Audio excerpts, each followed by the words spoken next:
Hello again, everyone. In today's whiteboard session, we're going to talk about minimum and maximum sentences for Class B1 through E felons.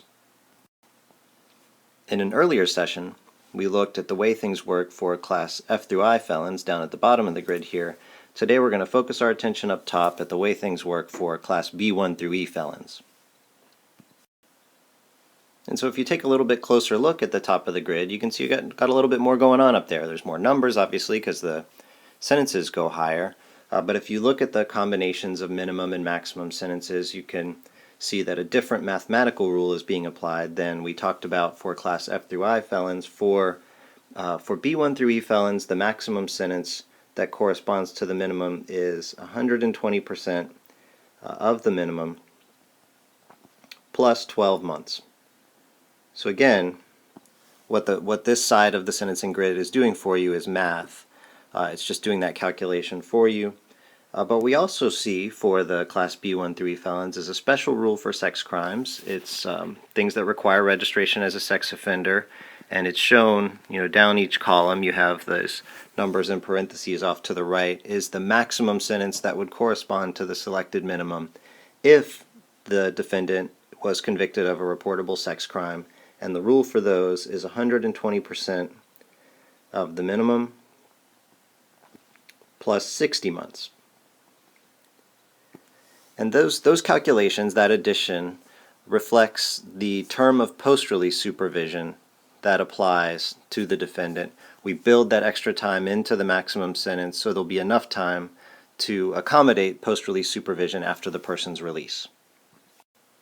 So let's work through an example. Probably the easiest number to pick is a 100-month minimum, just because it makes the math a little bit easier, but let's do that now.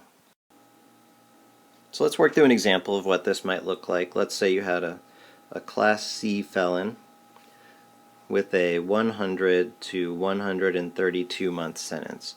How's that going to play out in practice? We can put it on our timeline here, starting at 0, and show the 100-month minimum sentence and the 132-month maximum. When's that person actually going to be released from prison? Well, at the latest, the prison system is required to release them when they get to their maximum minus 12. So for this particular person, that would be a 120-month sentence. Why are they required to do that? Because the general statutes say so. It's 15A, 1368.2A. tells the prison system to release the person 12 months before they get to their maximum, and it says that to preserve this last 12 months of the sentence for post-release supervision. That is the remaining term of imprisonment that operates kind of like a suspended sentence, hangs over the person's head during a term of supervised release after their release from prison. The length of that post-release supervision period is determined by another part of the same statute. It's 15A 1368.2 subsection C says that this Class B1 through E felon is on post-release supervision for 12 months. So they have a probation officer essentially for 12 months with this 12 months of imprisonment remaining on their maximum hanging over their head.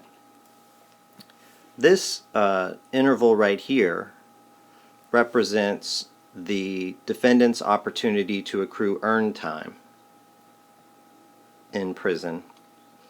Earned time is the sentence reduction credit that the prison system can apply to a person's maximum sentence for doing good things in prison, for completing work programs or educational programs.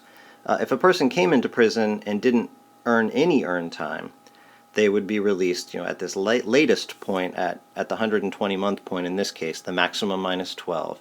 They cannot refuse post-release supervision at that point. They're going to be released. But if a person did a good job of accruing earned time, they would work their way down toward the minimum sentence and be released then to go on their 12 months of post-release supervision.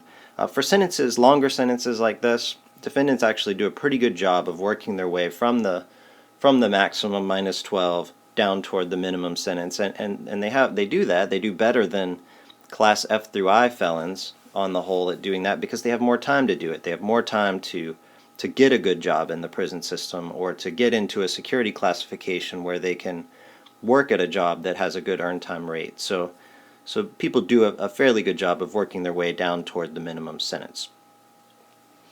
So let's suppose this person was a sex offender. How would that be different? Well, let's say it was a Class C offense, but a reportable sex crime. And if you didn't remember, the maximum sentence that would apply for a 100-month minimum for a person with a Class B1 through E reportable sex crime would be 180 months. So 120% plus 60. So it'd be 100 to 180. How's that going to look as a practical matter in how it plays out? So same minimum sentence, 100 months, but the maximum sentence is 180. So when's that person going to get released? Well, for the reportable sex offender, the prison system is required to release the person at the maximum minus 60 months. So we inflate the sentence by 60 only to release the person 60 months early. And the reason we do that, which you probably figured out by now, is to preserve a full 60 months remaining on the maximum term for post-release supervision to hang over this person's head during a term of post-release supervision. And the length of that period for a person convicted of a reportable sex crime is not 12 months, it's 5 years. So the person is on post-release supervision for 5 years with this full 60 months hanging over their head. The release point is the same, and the opportunity to accrue earned time is the same. So somewhere between 120 months, the person is going to be released onto that extended term of post-release supervision.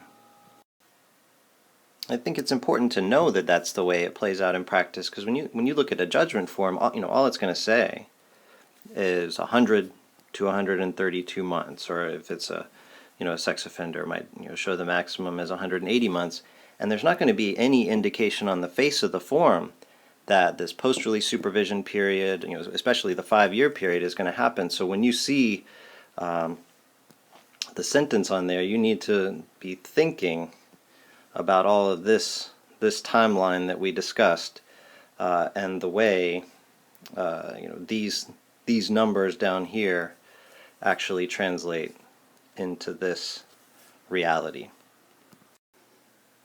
So thanks for watching. Definitely welcome your feedback, and also, of course, any questions you might have. Thanks.